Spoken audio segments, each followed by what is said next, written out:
Chers parents, je m'adresse à vous aujourd'hui afin de faire un point sur la campagne des réinscriptions, campagne qui est ouverte depuis maintenant 2 semaines. Comme vous le savez, cette année, l'inscription et la réinscription se font en ligne par l'intermédiaire de la plateforme Educa. Pour être effective, la réinscription nécessite 3 étapes. D'abord et avant tout, le paiement de l'intégralité des droits de scolarité 2021-2022. Puis l'inscription en ligne avec un dossier à compléter intégralement sur la plateforme Educa. Et enfin, le paiement d'une contribution obligatoire au fonctionnement et au développement de l'établissement en dollars frais ou $. À ce jour, nous comptons 254 réinscriptions effectives et 331 réinscriptions sont en cours, soit un total de 585 élèves. Je vous rappelle les délais à respecter. Le dossier en ligne devait être complété pour aujourd'hui, dernier délai. Mais après une rencontre ce matin avec le comité des parents et à la demande du comité des parents, nous avons accepté de prolonger la campagne jusqu'au vendredi 10 juin, dernier délai. Au plus tard, le 15 juin, les 70% de la contribution au fonctionnement et au développement de l'établissement devront avoir été versés, soit la somme de $630. L'élève sera alors officiellement inscrit et au-delà du 15 juin, l'élève sera placé en liste complémentaire. En effet, le nombre de nouvelles inscriptions, 170 officiellement à ce jour, qui s'ajoute donc aux 585 élèves mentionnés précédemment, et donc le nombre de réinscriptions également conditionne ce qu'on appelle la structure, c'est-à-dire le nombre de classes. Et donc au-delà du 15 juin, les élèves seront admis en fonction des places disponibles. Je ne vous rappelle pas les détails concernant la contribution obligatoire, ni les raisons qui ont obligé la MLF à rendre obligatoire cette contribution en dollars frais, comme cela est exigé dans de très nombreuses autres écoles et universités. Je vous renvoie pour ces explications à la capsule vidéo que je vous ai transmise le 24 mai.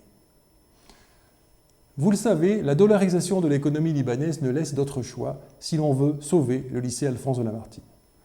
Ce matin, le comité des parents, qui vous représente, a beaucoup insisté pour que nous reportions la date limite de saisie en ligne du dossier. Et, comme je vous l'ai dit il y a quelques instants, nous avons répondu favorablement à cette demande en repoussant la date limite, je vous le rappelle, au vendredi 10 juin. Mais le comité des parents nous a également demandé avec insistance, d'une part, de baisser le montant de la contribution obligatoire et d'autre part, de mettre en place un échelonnement. Il est malheureusement impossible d'accéder à ces demandes. Le montant, d'abord, correspond à ce dont a absolument besoin le lycée pour rouvrir ses portes à la rentrée et pour tenir l'année scolaire. Il ne s'agit pas simplement de pouvoir payer une partie de la rémunération des personnels en dollars. Vous savez que cela est indispensable si l'on veut garder nos meilleurs enseignants. Et vous savez à quel point nos enseignants sont remarquables. 2 prix, sachez-le, chers parents, ont encore été remportés par le LADL la semaine dernière. L'un en écriture, l'autre en programmation informatique. Pour ce dernier, les 2 premières places de la compétition, qui réunissait 7 établissements, ont été raflées par le LADL. Mais il s'agit également de pouvoir faire face à nos innombrables dépenses en dollars frais du fait de la dollarisation de l'économie, qui est un fait aujourd'hui et que vous vivez tous au quotidien. Ces dépenses vont du fuel aux équipements informatiques, en passant par le renouvellement de contrats, tels que l'assistance et l'entretien informatique par exemple, ou encore les assurances qui couvrent le lycée, et bien d'autres choses encore. Nous avons bien conscience du très grand effort que cela représente pour vous, chers parents, mais l'ouverture à la prochaine rentrée et la survie du lycée sont à ce prix. Sans ces dollars frais, c'est la banqueroute et la fermeture assurée. Chers parents, nous sommes à la croisée des chemins et chacun doit bien comprendre l'urgence et la gravité de la situation. Donc chacun doit prendre ses responsabilités. Payer la contribution au fonctionnement et au développement de l'établissement et ainsi sauver le lycée en l'aidant à passer ce cap difficile, ou refuser et donc assumer la responsabilité de le voir disparaître.